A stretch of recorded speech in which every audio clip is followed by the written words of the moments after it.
Hi, everyone who's joining tonight. We are going to be getting started just in a couple of minutes. I would say 6:03 we'll get kicked off. We've got a good number of people here. We got 32 folks, which is a good turnout for us on a beautiful snowy night when VCU is playing. So appreciate you spending the evening with us. We have made two adjustments to our agenda. We were hoping to have our interim deputy director of um, public utilities, Scott Morris, with us, but with the snowstorm, we, um, are very understanding that he needs to be 100% focused on the water utility. So he will be joining us at another meeting, but we are pleased that our school board member, Katie Ricard, will be joining us. The school board meeting was canceled tonight, so she is able to join us after all.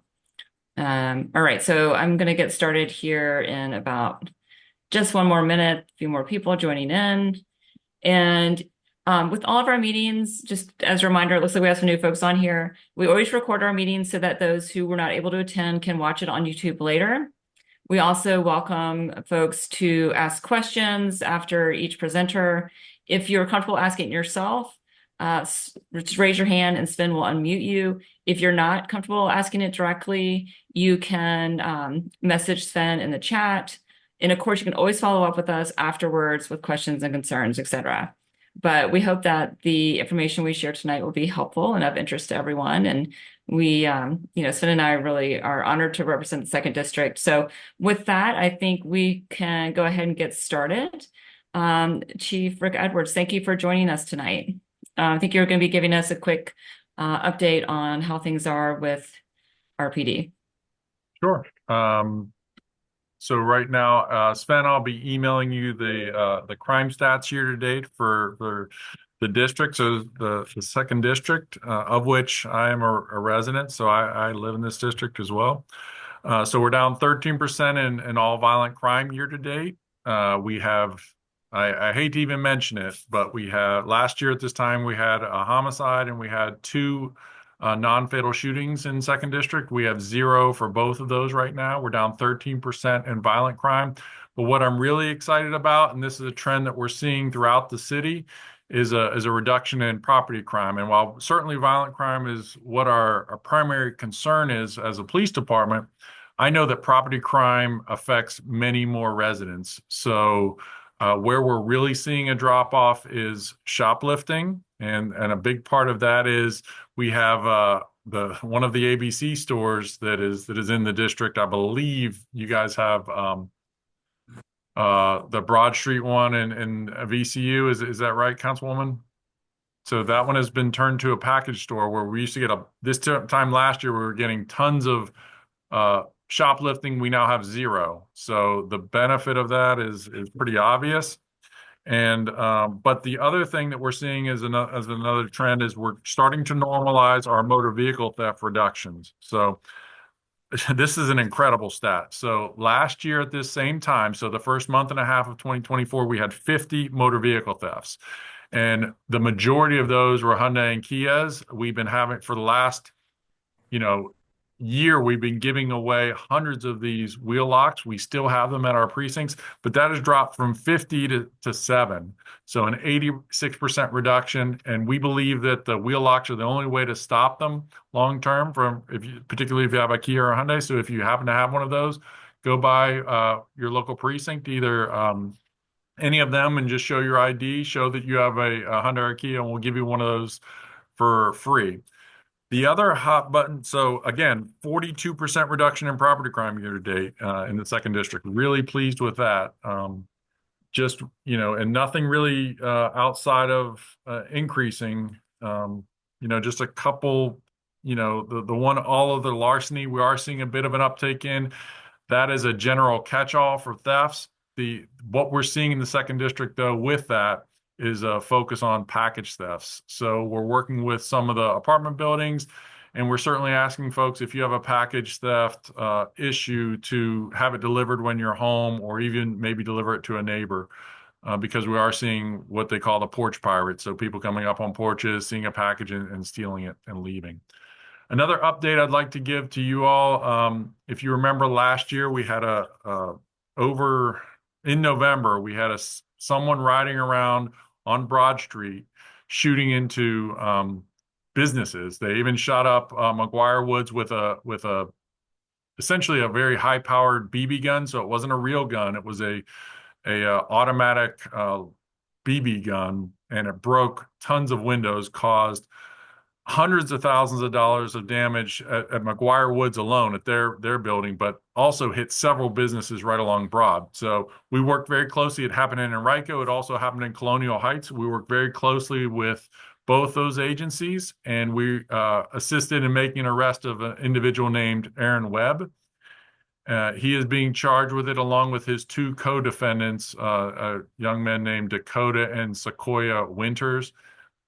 None of these men live in the Richmond area. Like one of them lives in Prince George's County, Virginia, and I think the other ones. Oh, let me pull up the report here really quickly. But yeah, they're in the western part of the state. So they said and when they were asked why they did it, they just said they were bored. And we use a lot of technology to solve that crime, to find the car. So we have license plate recognition that was helpful. We have video cameras that were shared by our businesses. And then we were able to use their cell phones to put them at all the crime scenes. So, we're just glad that didn't catch on. If they caused hundreds of thousands of dollars in damage to our community within minutes, and I'm just glad that we were able to catch them. They also did some earlier incidents in Henrico County, and they're being charged there as well. So that's kind of the hot button topics. Happy to answer any questions you guys have, and I'll send Sven. I'll email you our report for year to date. Thanks, Chief. And we did have an early question from Jerome Legions. With the reduction in crime in the second district, are we on track to get the blue flag back? And there may be some context that you want to share with the group on that. So the second precinct won the Crime Reduction of the Year award last year. So the mayor came and spoke at second precinct. So hopefully fourth precinct, I know they were upset. They had a reduction as well last year. But hopefully fourth precinct will win the title back because there's a lot of friendly rivalry going around about that. I think we support that rivalry. A question from Maria. Do we have a process in place to reduce speeding and noise, particularly in the fan?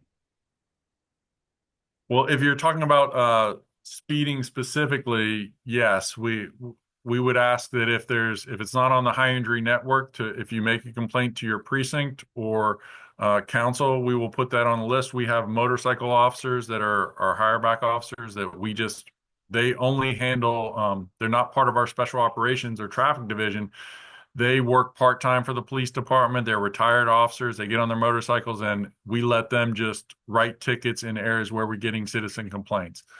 So that is a part of our strategy. We are seeing big reductions. Last year, we only had I hate to say it like this, but we had 17 fatal crashes. That was down from a high of 25 the year before and 28 the year before. So really significant reduction, but knowing that almost all of these are totally preventable. And it all starts with speed and reducing speed. So that's a priority for the department. If you're talking about noise, we do have the ability to cite people now. So we have been doing that. So we would ask you we're not allowed to be the victim. If you're talking about traffic noise, like from like just cars driving fast, maybe that's your question, or but if it's like loud music, we would ask you to call us. We can't drive by and hear it and be to be the complainant, but if a citizen calls us, we're allowed to use our noise meters. They're up and running. We track that every week. So, okay, if you're talking about, I see traffic noise. All right. Well, then that'll be dealt with through speeding, I think. So speeding enforcement. So if you were to send Sven the specific parts of Carytown you'd like us to focus on, we'll address that. Yeah. And just to speak to the traffic noise, I was really frustrated. Last General Assembly, there was a bill to try and clamp down on the modified mufflers that creates so much extra noise. And it got watered down to just a study, and even that was vetoed by Governor Youngkin last year. So I don't know if they're trying to bring that back this year, but it's a huge nuisance. I can hear people on Broad Street and Main from my house. It's a quality of life issue, and if we any tools that we can get to go after it, I'm here for. So In many ways, it's worse than the music. It's just pure mhm. narcissism because they're doing it by design to set up their vehicles that way. So it's pure narcissism. But yeah, and those are very difficult for us to enforce too, because if it's moving, it's not the same as dealing with it as if we have like a loud music complaint. Thanks, Chief. We do also have our General Assembly lobbying team joining us later in the meeting, so they may be able to speak to where things stand legislatively at the state level on that. And just to reiterate what the chief shared, you can also share violations of speeding in your community if you're seeing rampant speeding via 311, and I'm going to drop that request in the chat as well. And Chief, just to follow up on the sound ordinance, Jerome followed up. Any update on noise ordinance enforcement pertaining to house parties and our ability to enforce there? We definitely have the ability to do so. So I don't know that we've specifically cited for the house parties that we've seen in this district, where it's generally folks that are renting out the single day rental. What do you call them? I don't. Short-term rentals, Short-term rentals. Airbnbs, yeah. I don't like to use the company name, but yeah, short-term rentals. Yes. So Jerome, I would just encourage you to call, and you can call the non-emergency number, or trust me, if you call 911, we won't yell at you, because we want that information and it's timely for us. So if you have to call that, just let us know. And if officers, what we're asking people to do is to give them, we're asking our officers to give a warning at first. So we document that warning, and then if we come back, then we cite that person. So most times a warning can work, but we know that particularly with the short-term rentals, they don't have to live with the problem of seeing their neighbor in the morning after they've just kept them up all night. So that's the normal, just social mores don't apply to a person if they don't live there long term. So if not, we will happily cite them. So please just call us. Chief, we did get Awesome. a question that I think you're going to be happy to answer, because I know we have some good news on this one pertaining to the fan, and that is on copper theft. Particularly, I know we saw a lot of downspout copper theft in the fan recently. Do we have an update we can share there? Sure. Let me pull up the report. But yes, that is a very strange crime. Sometimes we see trends, and this was one of them. There was and unfortunately, when we put out the good news, some residents went and checked their house, and we got more reports, but that's fine. We're just adding to the charges. So let's see. Let's see. He's still being held. There was an individual, and he looks like a terrible sad sack when I looked at his mugshot. Let's see. Yeah, so I can send this to you, and you can post it. But his name was Brian Burnett, age 32, of Mechanicsville. Took a ton of work, but again, utilizing license plate recognition, we were able to track his car, found him. This guy was going on the sides of houses, and he lives in, Hanover County, but I guess they don't have a lot of copper downspouts in Hanover.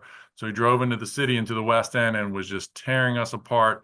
And we worked very closely with the scrap dealers who were able to help us. You have to leave your ID every time you deal scrap. And it was just a matter of us catching him. When we finally caught up to him, he had a whole trunk full of copper from downspouts and siding and everything else. So it's a very strong case. And we have made the Commonwealth Attorney, we're working very closely with them, so they understand that this isn't the normal theft.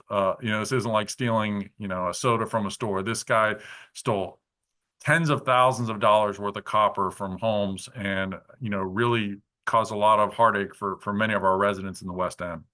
So I'll forward this to you as well, Sven. Yeah, thanks. Yeah, that's good news. My neighbor got hit twice on my Yes. block. So we have room for one more question, and then we are going to say thank you to the chief, let him get back to his rounds, and move on to our school board representative, Katie Ricard. But Vish, looks like you had your hand raised for a question. Yes, ma'am. Thank you very much. Mhm. Hi, Chief. Jim Vajant. I live in Jackson Ward. And I used to be a fan resident, and the RPD and the VCU PD used to have a program for oversized social gatherings at on campus in the communities, actually. Do you know, it used to be called the Party Patrol, not by choice, but just because that's what it was. Do you know if that program is still in place? Because it was extremely effective in creating deterrence. And so that might be, if it's not in place, it might be an asset to look back into. Well, yes. So we do have overtime for our officers to partner with VCU, but VCU's has expanded their footprint, so they don't require us there. And VCU is, particularly when you're dealing with students, having campus law enforcement with Richmond Police is really critical because there's the added issue of not just fines for loud music, but it can have administrative issues at the university where they're paying, all this money to go to. So I think in many ways they have even more power than we do. So yes, we do have that program with overtime, and always when requested by VCU, we're happy to respond out to those calls. Thank you so much, Chief. And with that, I think we will, just because of time constraints, need to move on. But thank you so much for coming and for everything that you and your officers are doing in the city. That was a good crime report. So we're fighting for that blue flag. Well, thank you for inviting me. Yeah, Good day, of everyone. course. Drive safely. Thanks.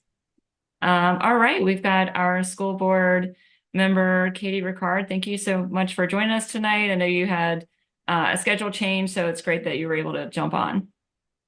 Yeah, thank you, Catherine, so much for having me. Good evening, everyone. I'm Katie Ricard. I'm newly elected to the 2nd District School Board, and I hope everyone is warm in their houses and safe and off the roads. We just drove back from the airport, and the roads are snow covered for sure.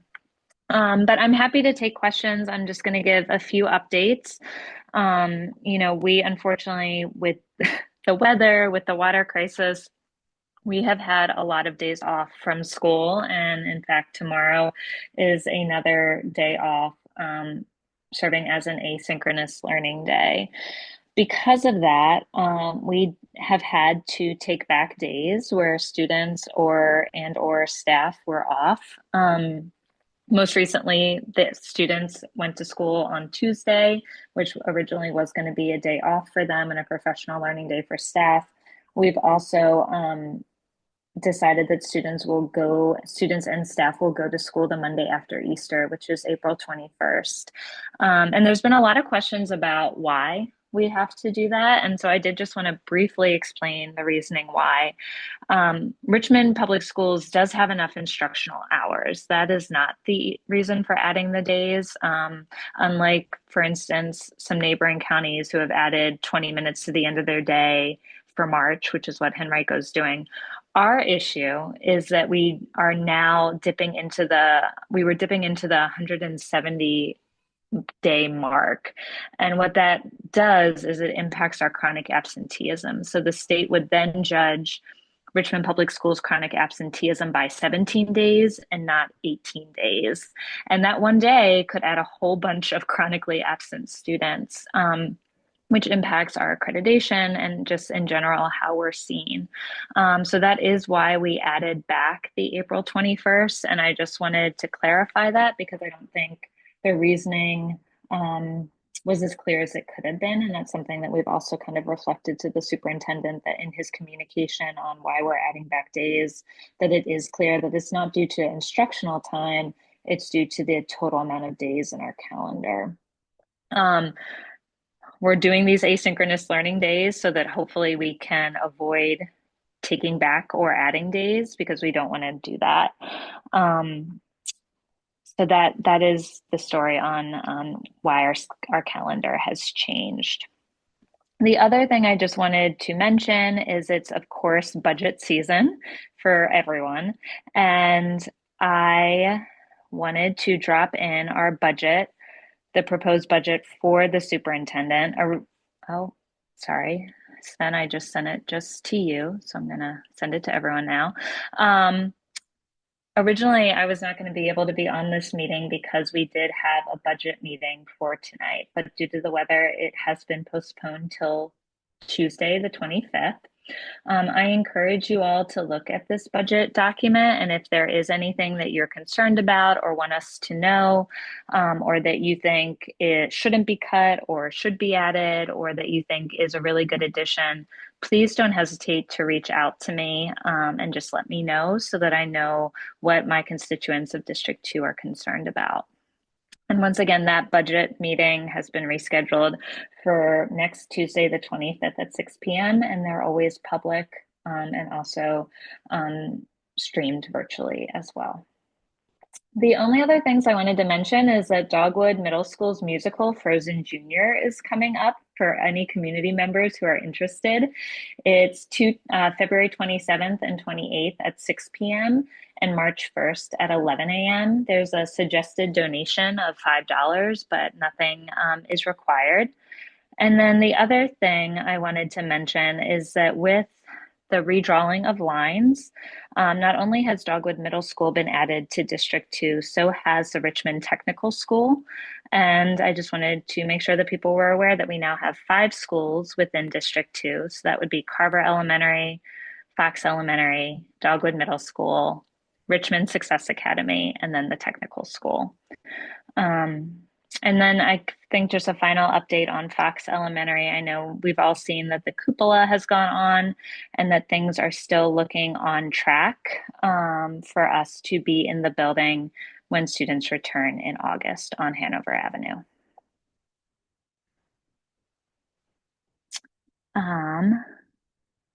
Sorry, and now I'm looking. Yes, thank you, Sarah, for that comment. Any information about the DEI efforts at RPS in light of recent federal executive orders? I think the superintendent, I don't know if you all saw the what we adopted in terms of ICE and how we were going to handle that as a school district.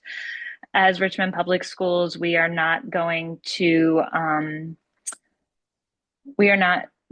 follow what the federal law says, but at the same time, we are also going to make sure that our students and our staff are protected and that their equity in terms of diversity is just extremely important to us. So we are going to make sure that we are consulting with our legal counsel, that we are not getting into any hot water with the federal government, but at the same time, our concern for our students and our staff is the most important. And I hope that answers your question. You're welcome to come off and talk about it more.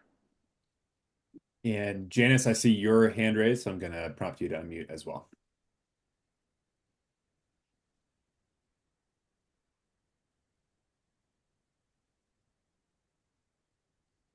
Can you hear me? There you go. Yes. Can you hear me? Okay, good. Yes. Hi, Katie. Janice. Hi, Janice. How are you? I'm good, thank you. Just a quick question, and it may not be appropriate to go into a lot of detail here, but I would like a bit of an update on Abner Clay Park and the transfer of ownership. Sorry. Yes. No, thank you.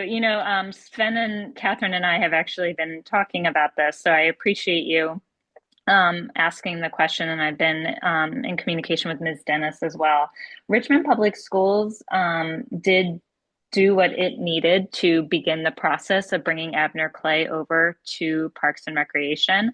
And I'll let Sven, of course, comment if I'm wrong about this. But at this point, we're just waiting for the surveys to be done so that we know where the lines are and all of that. And then we can formalize the process. So my impression was that it's kind of caught up in the surveys at this point. Yeah, Janice, you always have the hot topic questions ready to go. We actually got an update shortly before the meeting this afternoon from the Director of Parks and Rec that the survey has been completed and they're in sort of the legal review stage. And again, to Board Member Ricard's point, school board has sort of done their due diligence, and now it's just on the part of the city to affirm those essentially boundary lines, and then that'll come back to council to finalize that process. And Janice, I'll just ask you to unmute again if you had any follow-up to that. Sven? Yes, ma'am. Yeah, you can hear me? Yes. Anything about timing? I hear process, but anything about timing? That was my follow-up question to the director, so I will let you know as soon as I hear. I tell you, we need to stop talking. Okay, thanks, Sven. Never. Thank Never. you. We love hearing from you. And Emily, I see you got a question. Trying to figure out how to put my. Hey, Katie, how are you? It's good to Hi, see you here. Emily. Hi. I wanted to tell you that I will be out of the country, but I will try very hard to live tweet the budget meeting next week. I also wanted to follow up on the earlier DEI question. So it's like we should not be anticipating any policy changes upcoming in the March school board work session. Is that correct? That is correct. No policy changes have been made known to me.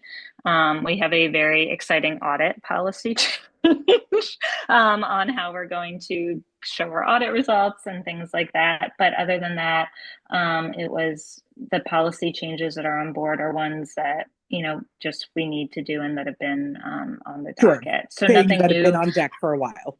Yeah, nothing new has been added or brought to my attention. Wonderful. Thank you so much, Katie.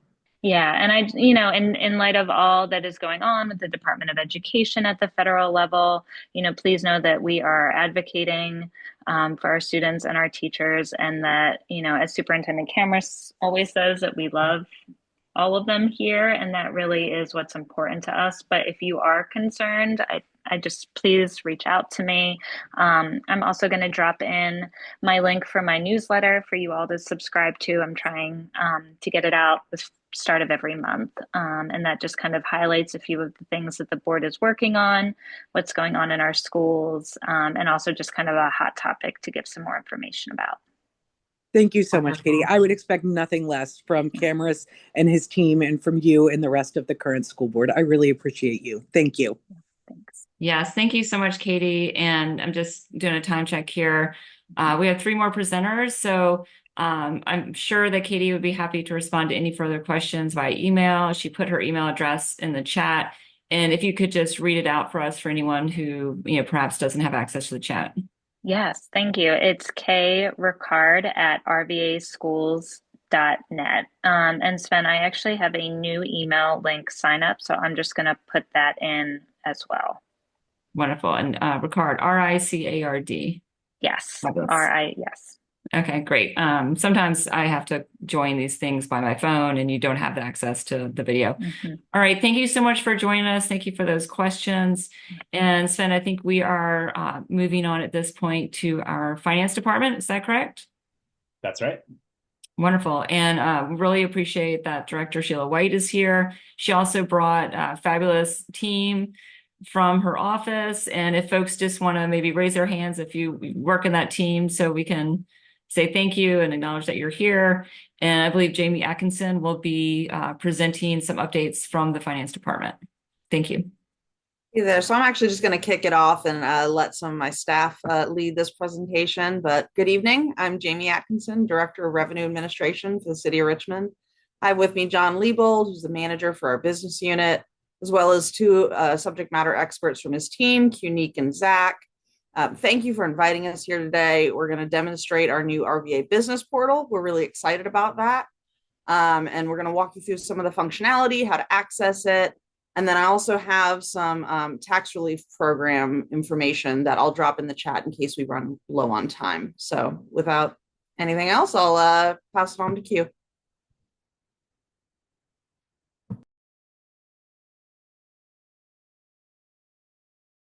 Hey, Q, I just prompted you to unmute, but let me know if you're having any issues. Thank you. Can everyone hear me okay? All right. Yep. Can everyone see my screen okay? Yes, ma'am. Yes. All right. So I will be presenting a slideshow presentation of our new business portal. We'll how to register and navigate through. So the first slide here is a snippet of our postcards that we sent out to all business owners. just introducing our business portal. This is our agenda, what we'll be going over today. Touching bases on registration, which buttons each customer should use for registration, retrieving forgotten information such as account numbers, passwords, username, using an MFA code, and how to determine the type of customers for registration purposes.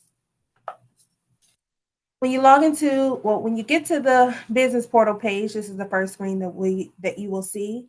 We'll talk about each tab here at the bottom of the screen, which one each customer should use, and how it is determined on which tab each customer should be using. First, we'll start with our registration for BPP/BPOL. Majority of our customers will be entering the portal using this option. Most of the customers are required to file both BPP and BPOL filing each year. The BPP and the federal ID number, also known as EIN, is used for registration. Upon registering with the BPP account number, access is generated to both BPP and BPOL. All property IDs within a BPP account are also accessed through the one registration process. The BPP account number has been mailed to each customer and can also be retrieved using the dashboard prompts. So once registration is completed, this is what the screen looks like for business tangible personal property. On the screen, when customers register, we always ask our customers to verify the account number, customer number, property ID, location, business phone number, and the federal ID number, as well as that the area in the right screen the area in the top right corner with the renewal of the business license, just basically showing that you can generate to the next page with this, which is the BPOL, business license renewal.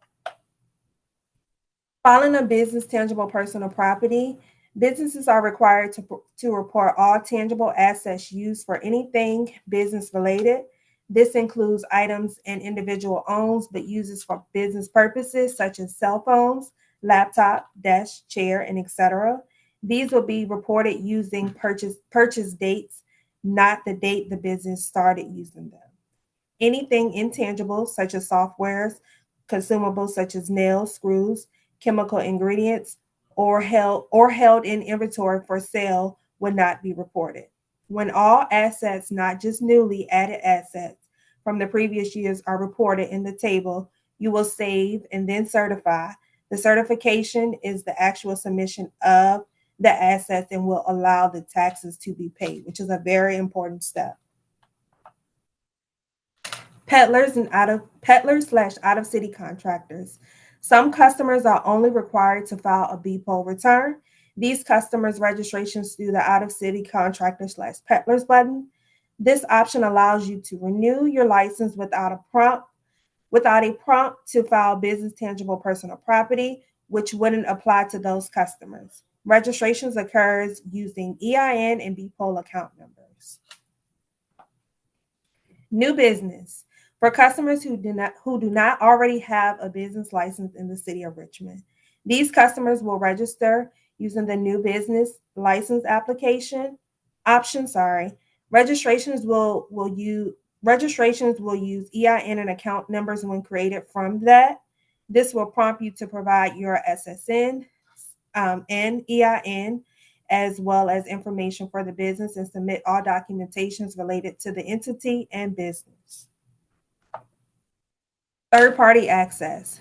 For third-party access, agents, accountants, contractors, contracted entities, etc., who file on behalf of other businesses.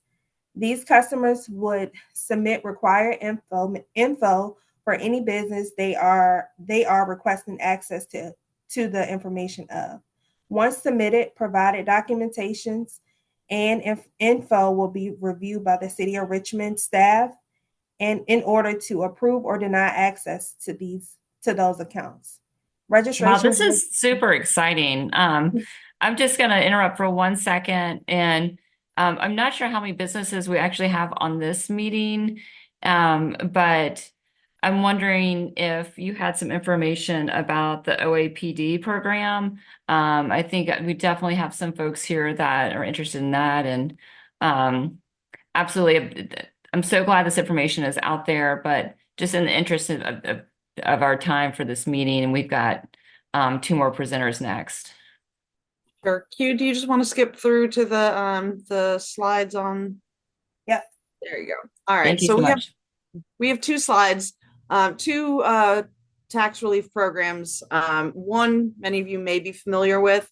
It's our older adults and persons with disabilities program. And that is for residents who are age 65 or older or have a disability. So that's been the one that's been around for years. If you looking for more resources on that, our website is available. I dropped that in the chat as well. The QR code will also take you there. And then the next slide is the new pilot program that we have, which is part of the RVA Stay program.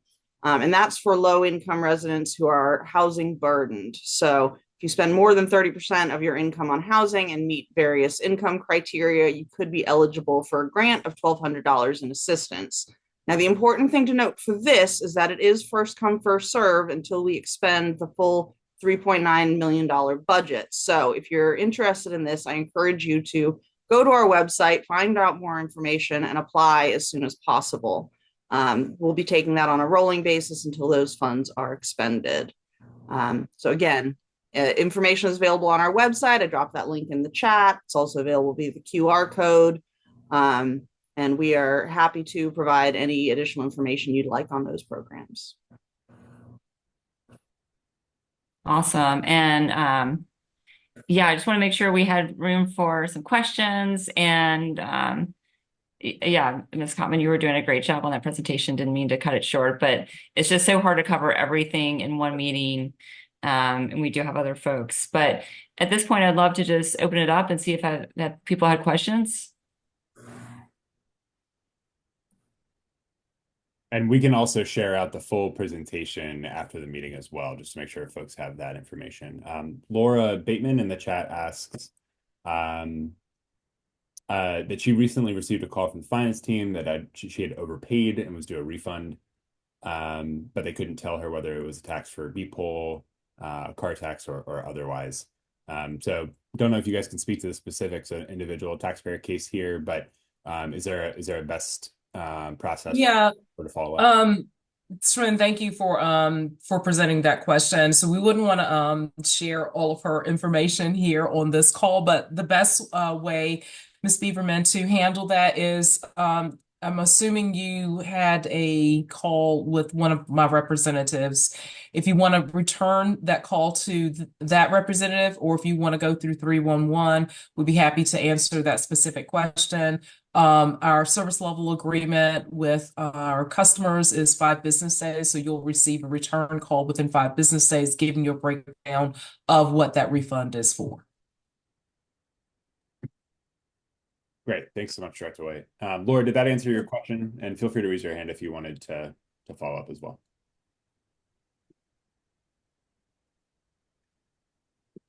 And then we did have a question from Jerome as well. Jerome, I'm going to prompt you to unmute. Thank you. Just quick question as far as the RVA GAP program. Is that, you said it was like 3.9 million or something of that sort? Is that, and you said it was a one-shot deal. Is that something that will be in the budget going forward, or is it just a one and a done? Number one. Number two, I don't think we've received any information as far as the Civic Association. I would like to pass it on to the new president so he can get that out to people in the community that may be able to benefit from that project. Yeah, it's a pilot program for fiscal year 2025. So it remains to be determined whether or not it's going to make it into the 2026 budget. But certainly we have the $3.9 million this year, and we'd like to spend all of that. So please let us know how we can assist you with getting that information out. We'd be happy to share and present specifically on that program. Okay, great. Our website, not our website, our information as far as Civic Association is on the city council's, well, not city council, but on the city's website for the Carver Area Civic Improvement League. So that information is correct. If you want to just send that to us via email, we'd be more than glad to get that information to the new president. Absolutely. Thank you, Mr. Legions. Thank you. I appreciate it. And Jerome, thank you for your years of service to the Carver community as president and now as vice president. And I am going to drop a link in the chat where folks can learn more about the RVA state program as well, just to supplement some of what Jamie already put in the chat.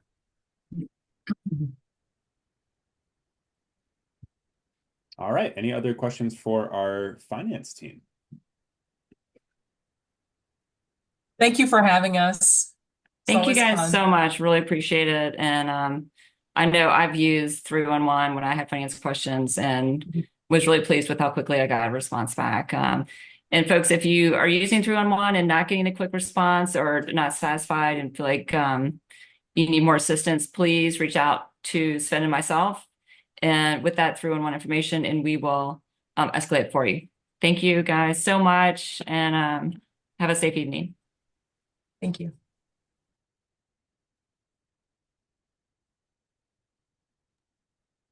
Hey, Sven, I believe we have two more presenters. We have our wonderful team at Planning and Development Review, and then we have our lobbying friends. I almost called you Professor Vonk. Director Vonk, thank you for being here. And one of the things that we've really been trying to share out and make sure on folks' radars is the zoning refresh. So I think that's probably the most important thing that we want to convey with your time here this evening. So where are we in that process, and how should people be engaging with it? Thanks, and why? Great. Thank you very much. It is important to engage because this shapes every single property in the city. So it's very important as we talk about it. So I'm going to spend most of my time on that, go through it real quickly, and just a quick update on a few other things that we're working on in planning. So we're calling it Code Refresh. Yes, it's the zoning ordinance rewrite, dealing with our circa 1970s code. So here, right, part of the second district, Jackson Ward, here's the current zoning. All the colors represent different zoning districts within Jackson Ward. And one of the things that we've been working on is what we call a pattern book. And the pattern book really looks at what's on the ground right now and how does it conform or not conform with the current zoning that's in place. And so if you look at Jackson Ward, you'll see a lot of red, which is most of it does not conform due to form. Which is really, in most cases, your lot does not meet the minimum lot size. Your lot width does not meet the minimum lot width. Other cases, your setbacks are too close. You're not far enough away from the property line. Those are generally what causes you to be non-conforming. And it's kind of an oddity because, hey, wait a minute, my house was here way before the zoning was. And in many cases in the 70s, we zoned it out. And so what we're in is this predicament. If something were to happen to your house, you would actually not be able to build it as it is today in the current form and shape. And so that is a big reason that we're looking through, rezoning the city in terms of just trying to resolve a lot of those nonconformities. There's a little bit that you'll see that's due to use, and in some cases it's due to both. Again, generally that use has to do with residential units. And in many cases, you'll have homes that were built with 2, 3, 4 units in. We went through and did most of the rezoning. Most of the zoning residential districts only allow 1 unit by right in those districts. So we also, and this I know extends into the first a little bit, one of the samples we did was taking a look at the Fan and Museum District, which most of it is R6, single family attached residential. You got Jackson Ward beat 83%. It's non-conforming. So that's why we say in this neighborhood, this is something that, again, we really zoned these neighborhoods out of existence. Most of it, again, is due to form. 10% is due to both. And again, you can see as you look in the neighborhoods, most of that has to do with the number of residential units. And so we have this pattern book, and we did this neighborhood analysis to understand, right, when we're doing this code, we're not starting from a farm field. We're not starting from, a blank slate. We're starting with existing context. And so as we look at, what are ways that we can reduce nonconformity and permit development by right in a way that allows for incremental growth. And when I say by right is just I'll say a short way of, hey, I want to do something to my property. I just go and get building permits, and I'm able to go through. It's all ministerial in terms of like checking the box with city staff to make sure I can do what I want. There's no official notification in terms of notifying your neighbors. And so part of this discussion is agreeing to like, what are we okay with in terms of like that by right development? And what are the cases where maybe we do want to have a discussion through a rezoning or a special use permit that's something maybe bigger, larger, or a much different use. And so part of the upcoming engagements are going to be talking about the pattern book, and they're also going to be talking about proposing draft districts.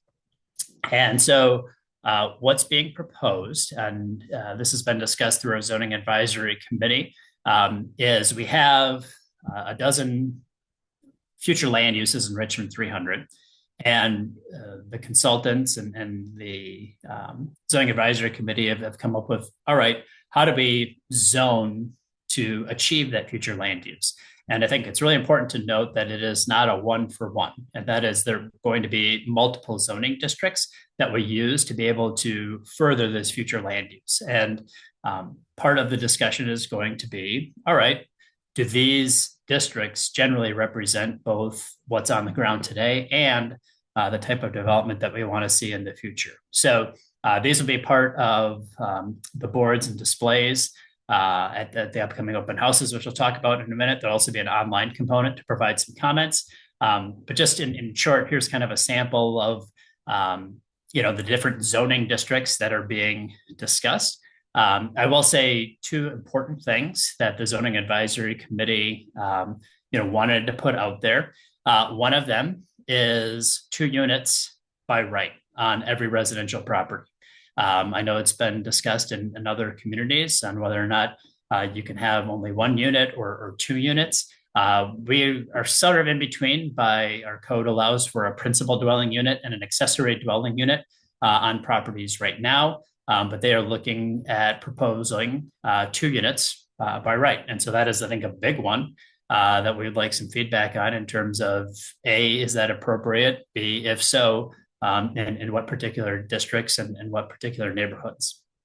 The second is some discussion that you might see change as you start to get into some of the mixed use areas, both residential and general mixed use, is moving from a 3- and 5-story limit to a 4- and 6-story limit. And part of that is also dealing with some nuances of building code. You may see a number of 2/2s going up, and also looking at, just in terms of stories versus actual height. Those would be some of the things that we're looking feedback on. So those are most of the residential ones. We'll move into mixed use districts, and then commercial districts, industrial districts. We are also looking at proposing some park and open space districts. That has been some of the discussion. We actually don't have, I'll say straight up, conservation type zoning that limits development or works to preserve green and open spaces in our city. So that'll also be part of that conversation as well. So upcoming events, we were going to have some last week. We got weathered out. So we have 3 open houses next week on Wednesday and Thursday. So there's an evening one at Huguenot Community Center on Wednesday, and then Thursday in the morning at City Hall, and in the evening at Main Library. These are open houses, so there's no formal presentation. There'll be a number of boards, staff to help you with them, ask questions, give some feedback. And then also there's an online component, rva.gov/code refresh. You can see all the materials on there. Also links to the zoning advisory committee and all the work that they've done, meetings, videos, minutes, so you can kind of see the whole process. And again, as we evolve through it, where we're going. And then also Tuesday, the 11th of March, there's a panel discussion on housing. We're still trying to fix a location. Again, that got moved because of weather as well. But we've got some really great panelists who are committed to talking about housing in the community. And while we may not be discussing the zoning code itself, this is a really important discussion to look at, all right, what are some things that we can do in the context of zoning to help address some of the problems that we're facing with our housing crisis. So that is primarily what we're going to be working on in terms of code refresh, and happy to take any questions on that and pause there, because I think that's where we want to focus on. So if you want me to talk about anything else, I can. Otherwise, if there's questions on this, we'll go from there. Yeah, I think this would be a good time to open it up, and really appreciate you being here. One of the biggest takeaways for me was from that panel discussion you had at Dogwood months ago, and I would love it if that was available as a link to share. I'm not sure it's been uploaded yet, or if we've figured out where it is.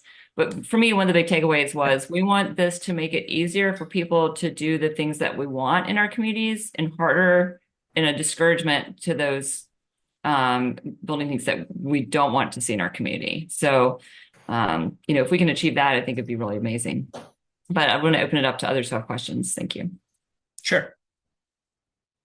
And for starters, we did have a question just about that slide deck. Do you know if there's a link to that available at this time, or could we share it after the fact? What I just talked about right now, I'm happy to share that right after this. Okay, great. And then we did have, in order, Jerome had his hand raised, and then we're going to go back to the chat, and then we're going to go to Janice. Jerome? Yes, thank you. I appreciate it, Mr. Vaughn, for you taking the time to do what you do. Well, there's just there's a couple of concerns that I have with this whole zoning refresh, but the one that I have immediately is that I never see anything about historic preservation as far as communities are concerned, such as the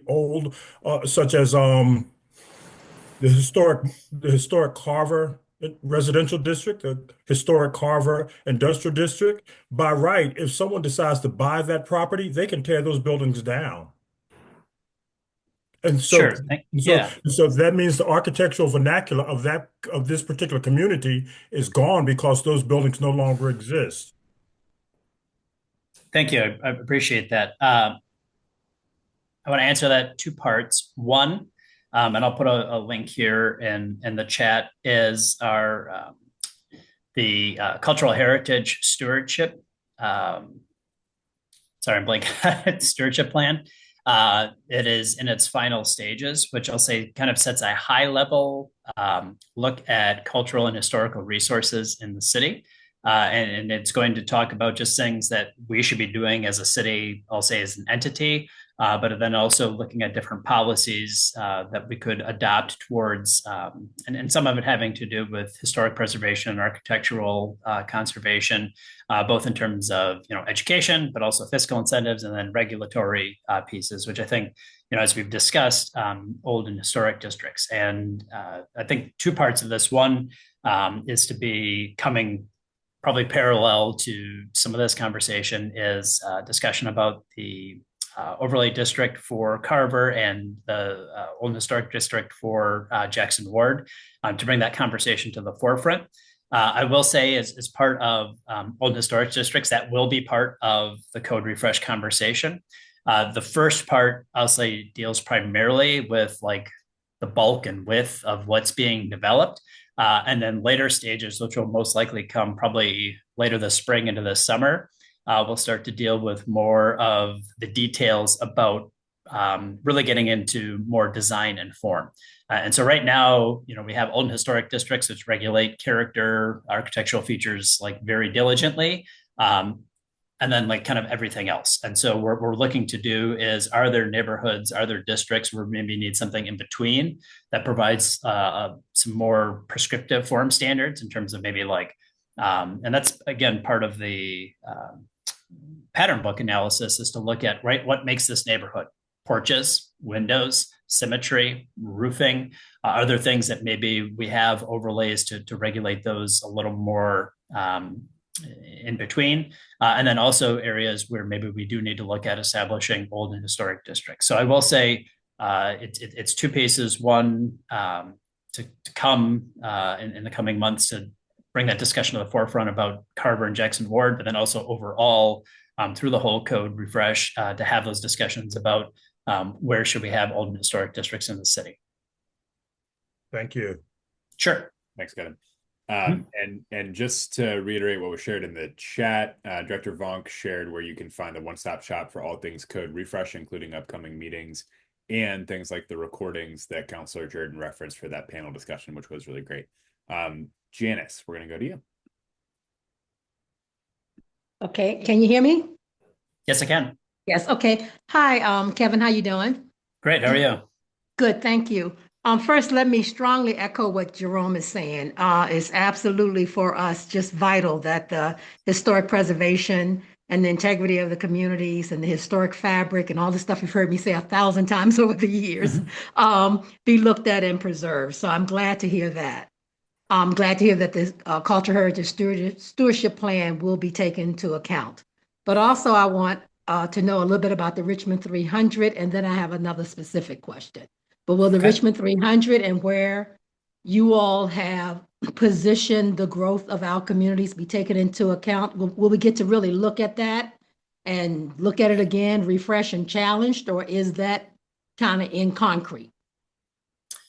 How about I always like to say wet concrete. And that is because if there's not enough substance to it, right, then like we're just kind of going with whatever the whim is of today. And then that doesn't really allow, us to kind of like think about the future in a way that's somewhat strategic. However, if it's like solidified concrete, right, like then we can't account for anything that changes. And I just, rewind, 2 decades ago, when you think about our other master plan and things that exist today in terms of, where we stay, how food is delivered, how we travel, right, how we shop and do other things, like, right. And so we just have to have that right amount of flexibility. 2 parts to this. One, we will be updating the master plan starting later this year. We said we would update it every 5 years. One of the things that we're going to focus on is, it's not going to be a full redo like it was 5 years ago, but really focusing on districts that have seen change or are starting to see change in some of the nodes. And then also in response to some council requests to identify particular nodes in the city that may need a little closer look. And in terms of like what the zoning will be, part of this exercise once we start to get, I'll say, some of the districts in place of like what the districts should be, the main exercise will be the mapping. And I will say, right, Jackson Ward is going to be a tough one to map, given, I'll just say the transition, right, from Broad Street, which is a very intense, commercial corridor, to just, a block north of there, you have single family homes. And so I think when we look at, and that is, back to the slide where I talked about, it's not just one district. We have a future land use that just doesn't equate to one particular district. There's many districts that are involved there. And so I think part of the conversation we're trying to look at is what helps further the master plan. But in every case, you don't have to go to like full built out condition overnight. And so what's the next, incremental step that makes sense in terms of, allowing the neighborhood to evolve, but doing so that in a way that, kind of respects what is there. So I will say, yeah, there's going to be a lot of discussion about the mapping and then how it relates back to Richmond 300 with the whole, I'll say, context of discussing some updates to Richmond 300 starting probably at the end of this year. Okay. And I guess I'll add to that. I hope it will also be taken into account some of the things that the community has sent into the Richmond 300 as things that we like to see, as well as the work that's being done on the Second Street Summit, that's being done on the Reconnect Jackson Ward, that's being done on the Jackson Ward Community Plan, and all the other things Jackson Ward. So I know we'll have lots of discussion on that, but I have a real specific question about something you referenced.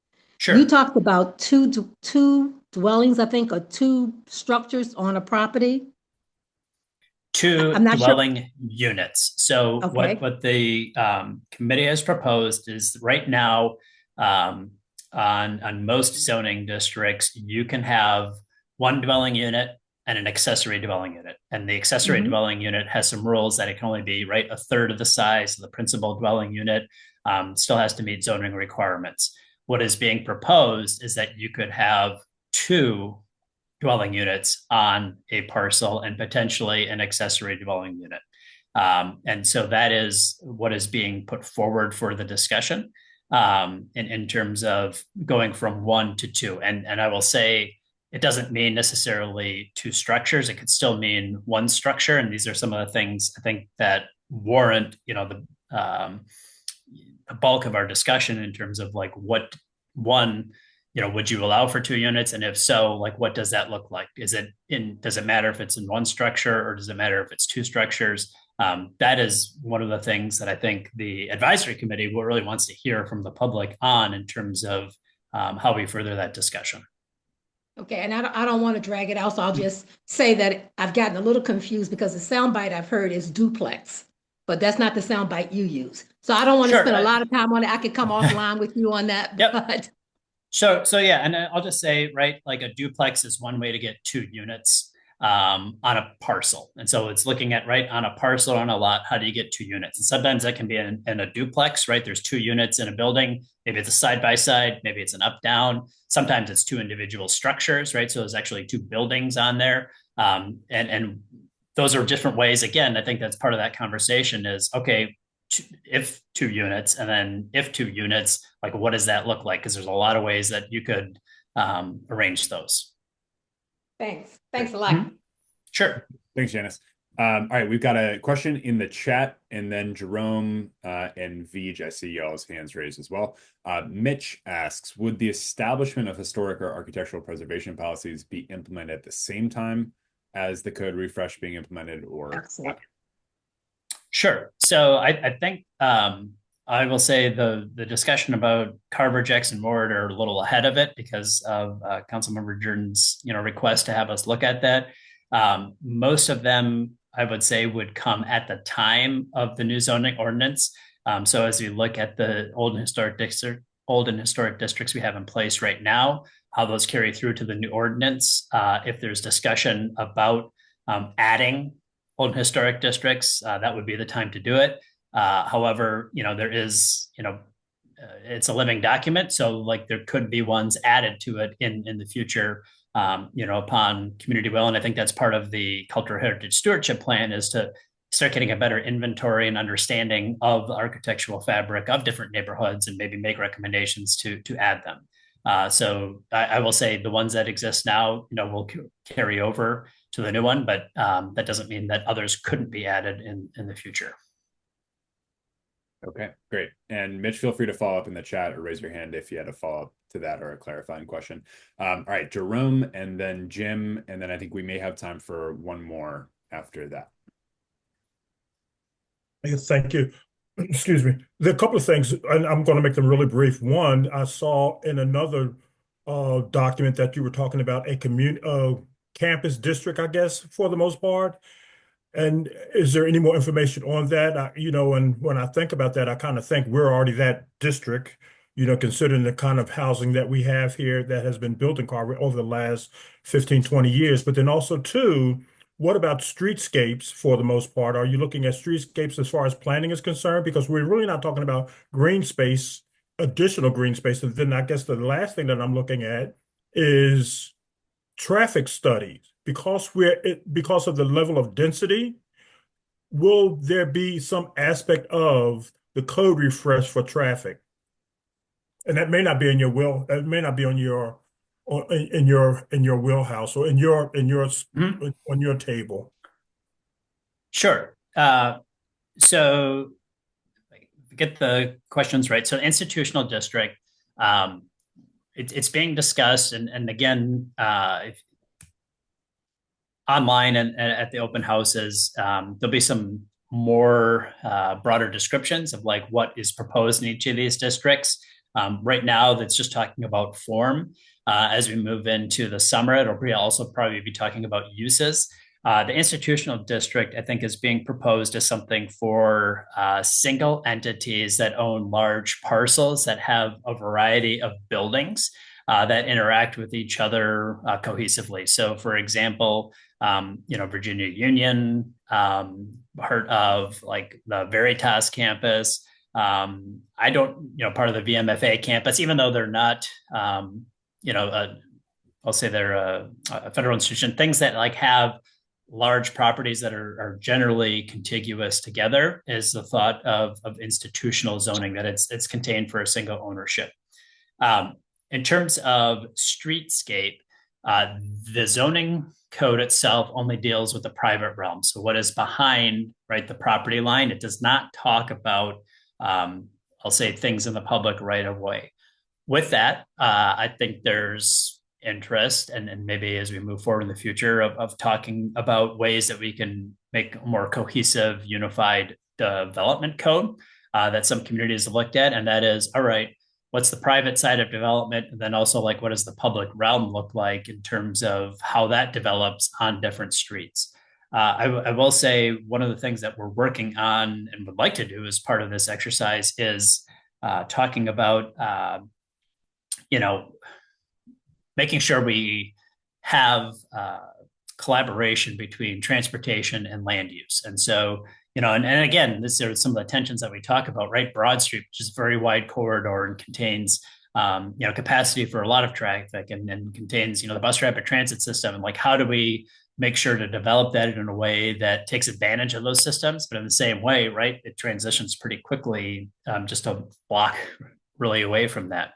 And so I think part of the discussion in terms of like, all right, being able to test different uses and map different uses, I will say traffic is part of that, but I've also say transportation in a larger sense is looking at impacts of people bringing cars and driving, the impacts of our transit system and future expansion of bus rapid transit, where bike lanes go, and in many neighborhoods and pretty much all neighborhoods, right, sidewalks and the ability for pedestrians to get around. And I think, we've seen some of those challenges in Scott's Addition in particular, right? That was an industrial district and really didn't have a lot of like people walking around or hanging out. And as that transition, the demands for pedestrian infrastructure have increased immensely.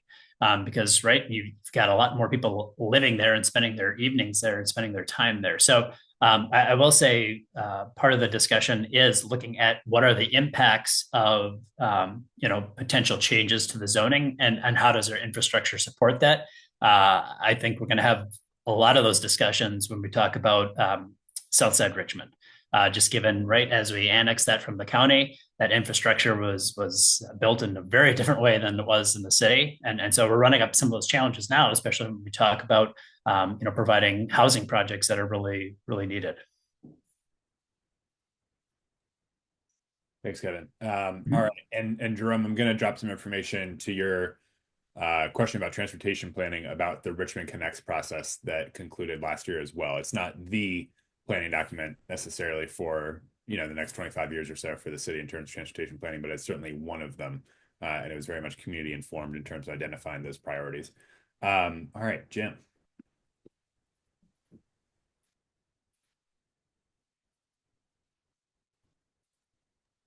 Okay. Yep, I'm here. I have a couple of quick questions, Mr. Nowrick. As far as the two property dwellings on a single lot, are we still maintaining a proper footprint of what's housing and what's green on those considerations?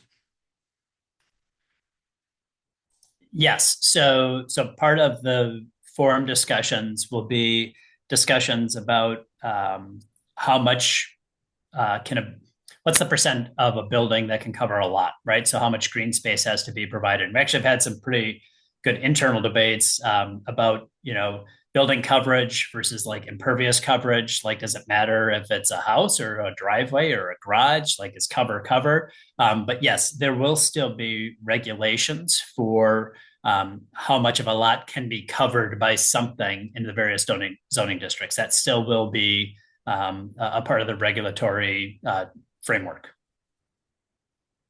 So my second question is regarding how Jackson Ward has been on numerous reports revealed to be the hottest temperature community in the city of Richmond. And so that if we increase the density of that with enormous by right heat to the community itself. And so one of the efforts that we're trying to do is to create a cooler space, not as in fantastic cool, but in temperature cool.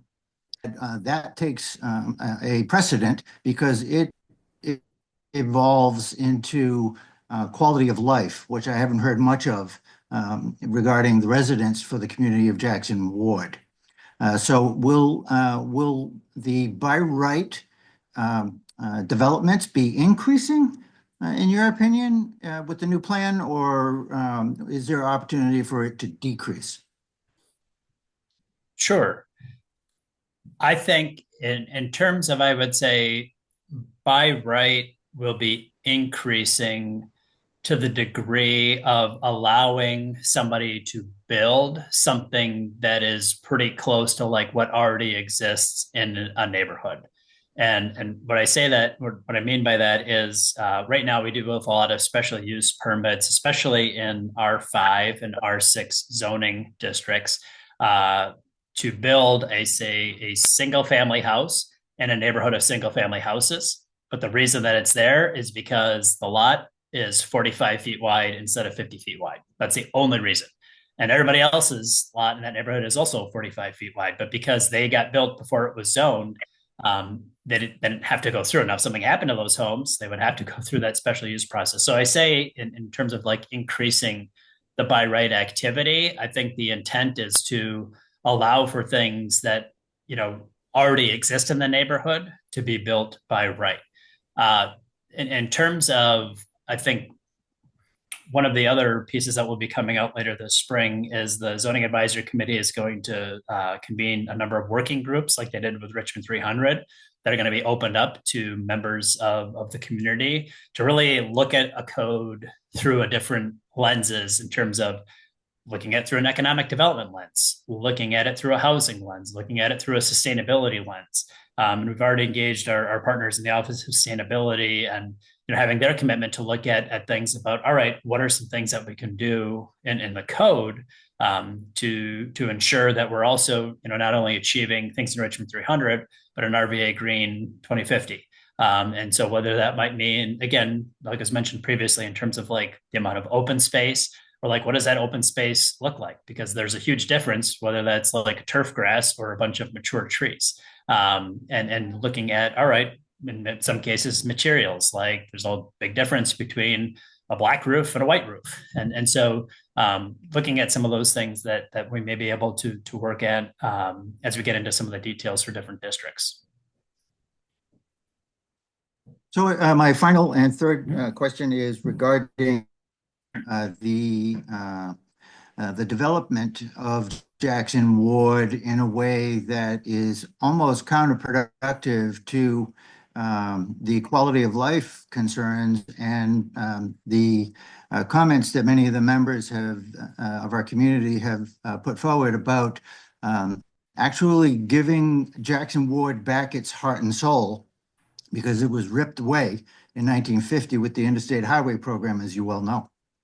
And so when you have the Jackson Ward community plan and you have the Reconnect Jackson Ward plans, the community doesn't want to see some 12-story buildings go up with zero lot lines. They would prefer to have more suitable community members. So if we increase large size buildings with by right opportunities, are we not defeating the purpose or actually stealing the heart and soul of the community back from them again, even though we put the land back? Sure. So I want to tackle that in two parts. One, I think in terms of looking at, working on issues in terms of like development and quality of life. One of the things, and this came up, I think, early on in my time at the city, in conversations about, rezoning section of Broad Street, really, kind of that midsection between Arthur Ashe and the VCU campus, and looking at, debates over how should we zone, that Broad Street corridor. And one of the things, and again, part of our team has an economic consultant on board to kind of test some of our theories, and that is, all right, if we zone properties a certain way, like what's going to happen to that development? So one of the things that like really not a lot of us have too much control over is, right, the demand for people to want to be in the city. And people are coming to this region, people are coming to the city, and people are coming to pockets of the city. So in what ways can we accommodate some of that demand in ways that relieves the pressure of other parts of the neighborhood? So in what areas, do we have capacity for development? Do we have maybe surface parking lots or undeveloped area that can handle and absorb some of that demand in order to relieve some pressure from a developer going in and tearing down, single family or two family homes to build something bigger? So I think that that's one thing that in terms of the economic context is going to be part of this conversation. The more important thing though is, really our job, I feel, is to work on coming up with, the frameworks for different districts. And then we're going to have to start at some point, right, trying to map those. But at the end of the day, like, the mapping is going to take the longest part. And that is really where the most important part of community engagement comes, in terms of like, what is this area going to be zoned in the future? And what are you as a neighborhood comfortable with in terms of by right development? And where do you say like, nope, that's where the line is drawn. We need to go through a special use permit process to see if this really fits here. And so I think, while this framework part is important in terms of like figuring out what these districts are, the mapping is going to be the most important. And really, from a consultant perspective, we're going to start somewhere just to have a point of discussion, but ultimately that is going to be shaped, through the community, and ultimately our planning commission and council are going to decide, where those districts lie. So I think that is to come in terms of it is going to be neighborhood driven in a sense of where things finally end up. And you got a thumbs up there, Director Vonk, so well done. Great. Beach, thanks for the great questions. I've not seen anything else we did just get one from Mitch, and then this will be our last question for Director Vonk. Is a heat island impact analysis being developed alongside the new proposed zones? Abatement policies like minimum tree canopy, material selection, especially in those institutional districts.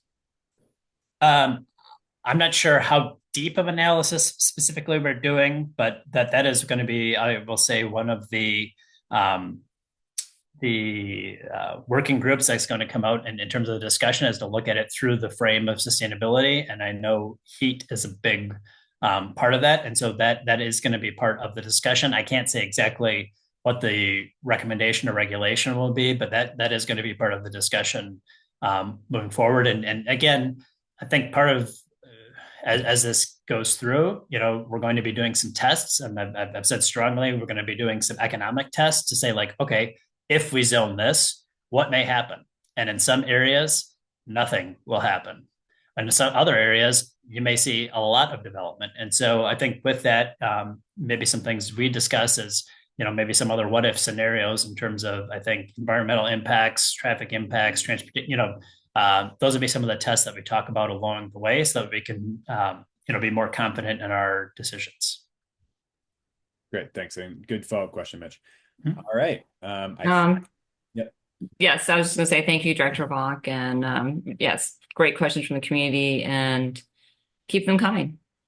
Great, thank you. The meetings, yep.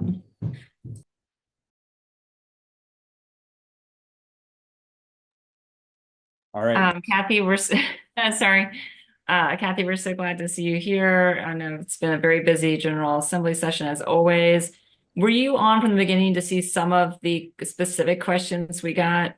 I wasn't, but I had a text from someone who was on to let me know about the noise abatement related to exhaust and the muffler issue. So I have that's the one that I know of. But if there's something else, I'm happy to jump in. Yeah, see the other specific question, and then we'll zoom out and you can give us just sort of an overview, but I don't want to lose those questions if the folks are still on right now, was about overly bright halogen lights on cars. Mm. And I know the media has been covering that a little bit. It really is blinding. My neighbor has one on their I guess they're over their door, and I feel like, it's just really, these things are too bright. Yeah, and so a couple of let me answer those two really quickly. Quickly on the lights. I don't know of any legislation that's advancing on that, and I also don't know of any that was filed. So I think that and again, I'll review the bills. As you know, we track about 300 bills for the city. I'll double check. I don't recall any, but this is a good thing to put on the radar potentially when we look at next session as well. So that's kind of the update on that. And then on the noise abatement, the monitoring systems related to exhaust, legislation is still moving forward in the General Assembly, but it has been kicked down quite a bit. First of all, the legislation only allowed for the systems up in Northern Virginia, so Planning District 8 and 16. Delegate Rip Sullivan from Northern Virginia had the bill. After it's on the floor of the Senate for final passage tomorrow, but the Senate Finance and Appropriations Committee turned it into a study that would require the State Crime Commission to evaluate the impacts of granting certain localities the authority to use noise monitoring or noise abatement systems to pick up on some of the exhaust issues. So it seems like a kick the can down the road. The other thing that's important on that, again, and I'm going to talk a little about speed cameras in a second, anything related that says monitoring system can get both the Democrats and the Republicans squirrely. And so this bill, having come from a Democrat, has gotten mainly bipartisan votes, with the Republicans all voting no on advancing this legislation, including coming out of the Appropriations Committee where they turned it into a study. The Republicans were still a no. And so again, tea leaves on that is I would anticipate bills that come out of the General Assembly on a very close party line vote or a wholly party line vote. There were a couple of Republicans in the House who voted in favor. Again, it was only Northern Virginia. But I would anticipate the governor taking really close looks at any bills that come out on a party line vote. So it's only a study. It was initially only for Northern Virginia. It's only a study, and it's definitely advancing with party lines. So I think there's a lot of tea leaves there. It is obviously a question and a concern across the Commonwealth, certainly in the city. I have heard it as I've met with each members of the council. You all have each let me know and let our team know that this is an issue in your districts. We are facing a monitoring systems issue that we'll talk a little bit more about with when we talk about speed cameras. But Councilor Jordan, I'll make sure on our report, I'll highlight the Rip Sullivan bill for you. We send a report out every week that includes a ridiculously long bill tracking list. We've gotten it shorter as we've only tried to keep on their bills that are advancing, but I'll put a highlight on the Sullivan bill. So if you wanted to highlight that for folks who are curious, if you all track bills, it's House Bill 2550, if anyone's interested in looking up the history of that bill. But it'll be on the floor for final passage in the Senate tomorrow. All right.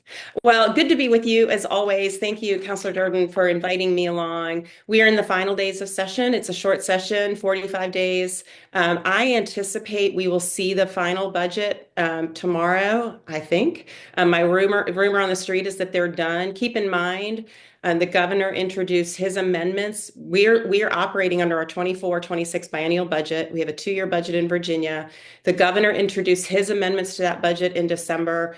The House and Senate, both controlled, although narrowly, by Democrats, they really looked at different priorities. A couple are shared priorities with the governor, but it's a very different set of priorities. The House and the Senate, though, their budgets were extraordinarily close. In fact, this is session number 18 for me, and me and my friends who do this work, we've never seen the two budgets so closely aligned. So the reason I think it's advanced pretty quickly, although they have to have it on Thursday if they want to vote on Saturday, is because they were so close on their priorities. They are not aligned with what the governor put forward. So we will have to see how that advances. The governor has limited ability.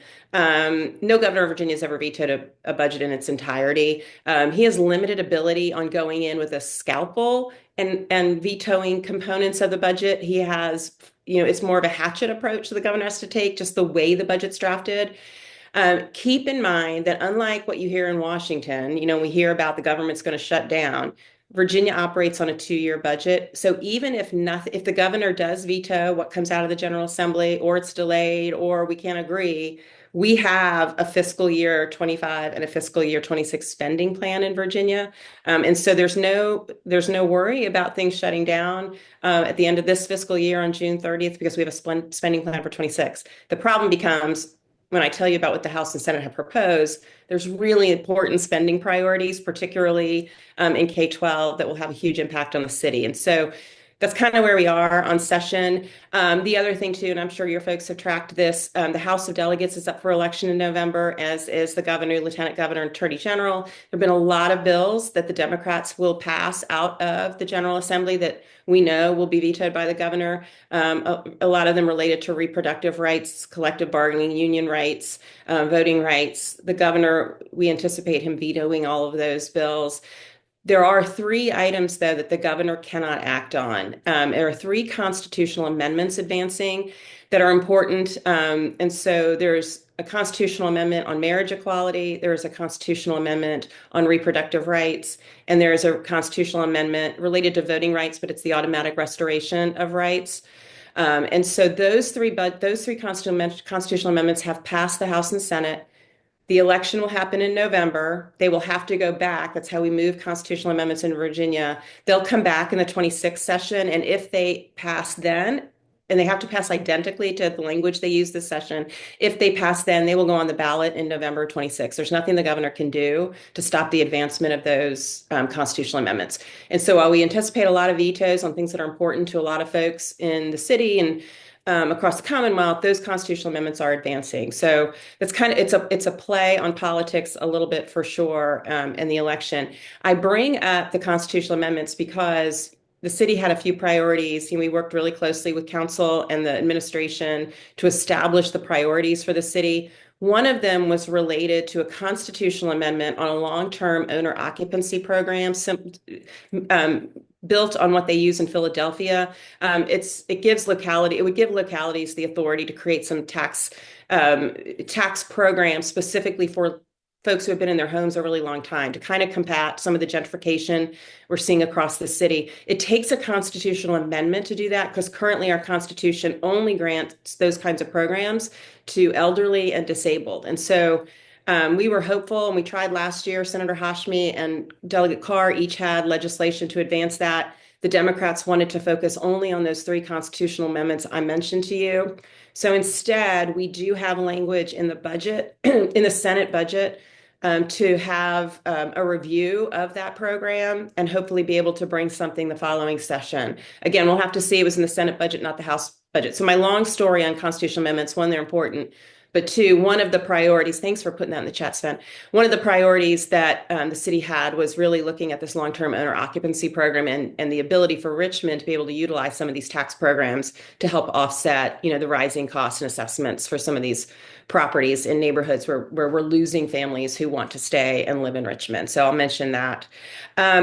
The other one that I know is important for the 2nd District in particular, because Councilor Jordan, you've mentioned it to me every time, is related to traffic calming legislation that would give the city some authority to implement additional programs.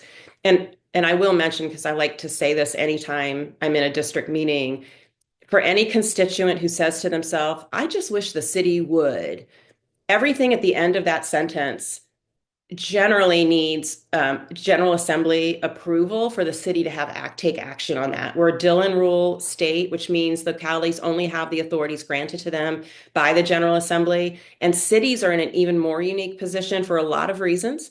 And so it's even more challenging in the way it's set up for cities. And so the traffic calming and the speed camera authority is one of those things that is, citizens of the 2nd District, you've been really clear. Like, we need this. We need to have more opportunity to utilize it. We are seeing that it is working in our school zones.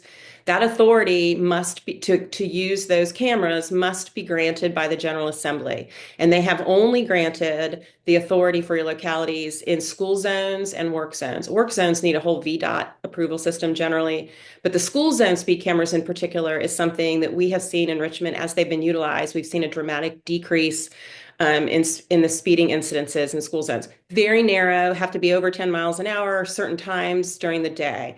The city has for the second year tried to expand the definition of what a school zone is to include institutions of higher education, frankly, specifically to address the issues, the severe pedestrian safety issues that we have at VCU.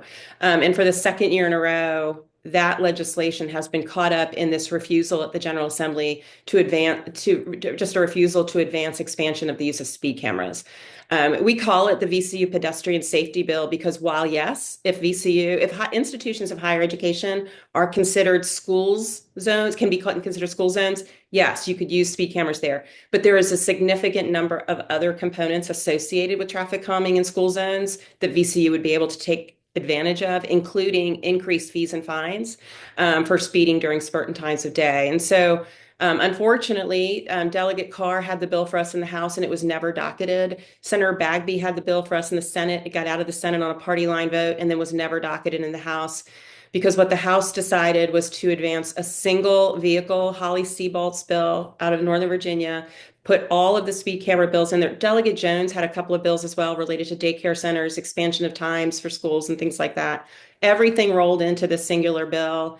And it has become, we say like a bill seems okay, and then suddenly it gets a fever in the General Assembly. This bill has a massive fever. A big part of it, and this is an issue for the city of Richmond, is her legislation would require that any revenues generated by those speed cameras, other than what it costs to operate them, would have to go to the Virginia Transportation Safety Fund. And so those fees and fines that Richmond right now directs to your own pedestrian safety and traffic safety fund would actually have to go to the state. And so, in cities maintain their own roads. So there's all kinds of issues with us having to send those revenues away to the state. So local governments got included there. We had all of the monitoring issues and the folks who were concerned about Big Brother is watching, interaction with law enforcement. And so at the end of the day, the Holly Seabolt bill died on the Senate side. It's still there's a bill on the House side that they have turned into her bill. It's going to go to conference. I anticipate that actually is going to end up with the original Senate language, which was not a speed camera bill. It was a stop sign bill and allowing cameras to be placed on stop signs for in certain intersections for certain reasons. And so at the end of the day, we are not going to see, I would anticipate, any authority granted to the city of Richmond to expand the use of speed cameras for traffic calming. And I know, Councilor Jordan, that's a big issue in the second district. And I know that's disappointing for a lot of folks. There's a lot of work to do. And hopefully we worked really closely. The team at Vanis worked really closely with everyone who was engaged in the speed camera legislation. Over the whole interim, we thought we were in a pretty good place. And then things just imploded, particularly related to this belief system that there is a cash grab out there. The numbers you're seeing reported around revenues generated from speed cameras is not reflective of the data that the Virginia State Police have. It's very different. And so I know that the coalitions that the city belongs to for Virginia First Cities, thanks, Fanny, put it in the chat. Virginia First Cities and the Virginia Municipal League are working on pushing out the accurate data.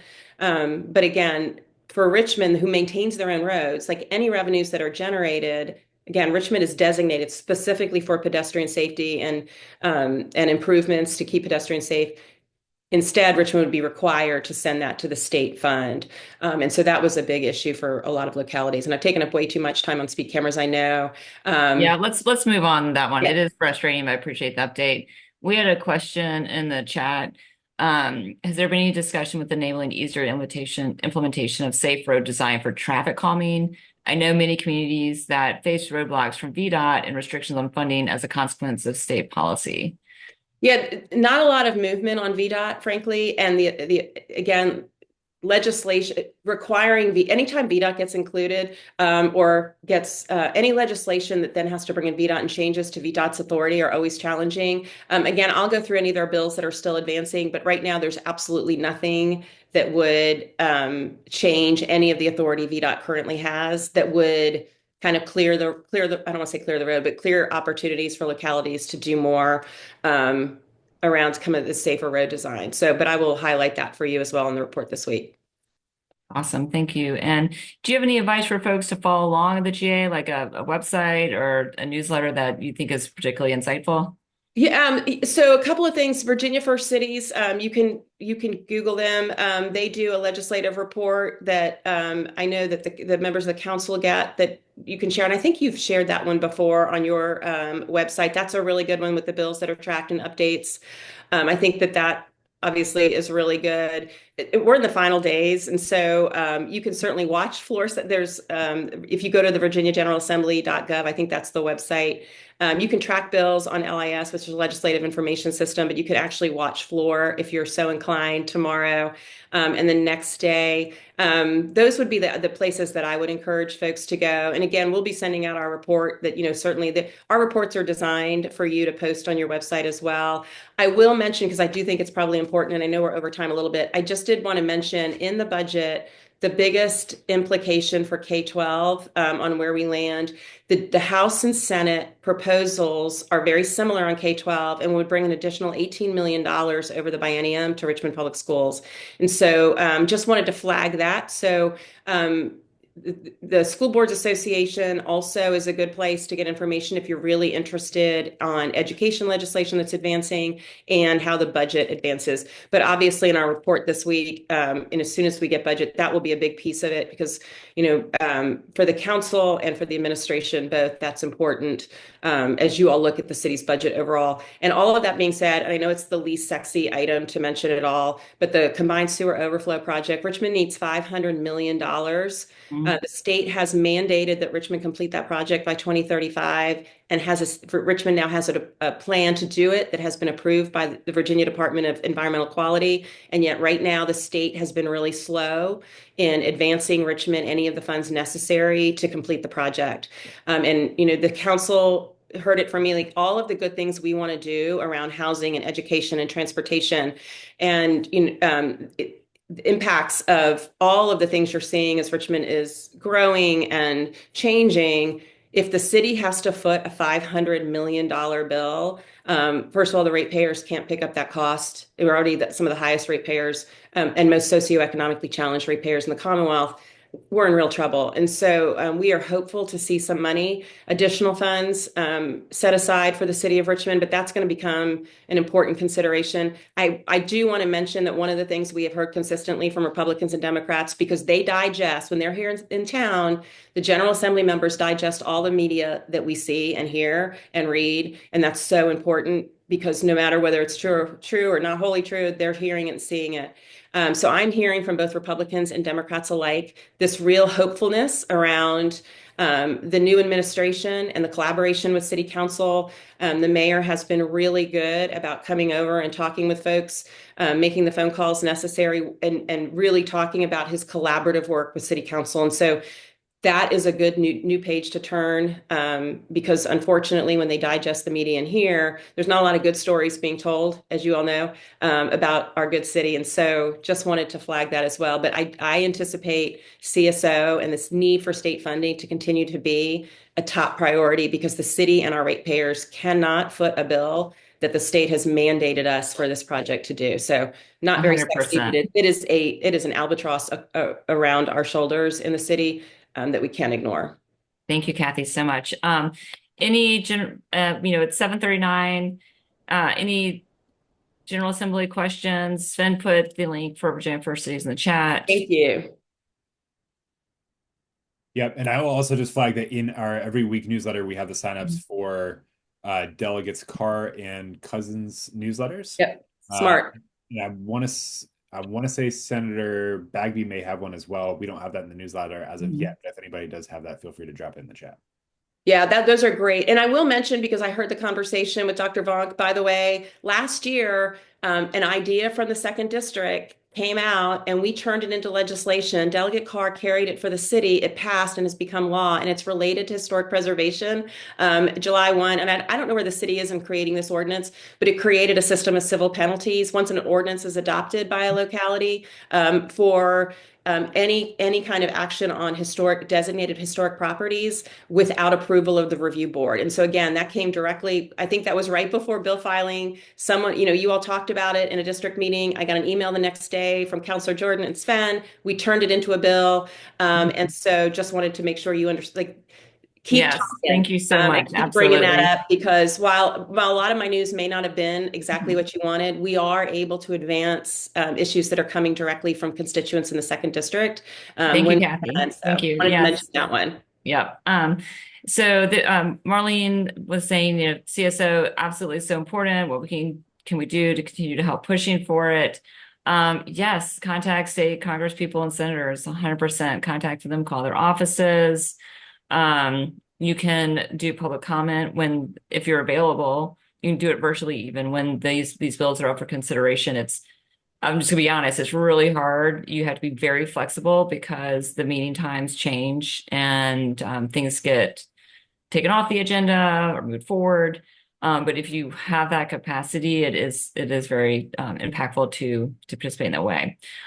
So it is 7:41. Kathy, thank you for I can just joining one more us. thing on CSO if I can, and I'll Yes. send the list so you all can push it out. We have a ton of nonprofits that are working in collaboration with the city, the James River Association being one. They are going to be working on getting letters out to the governor and everyone else.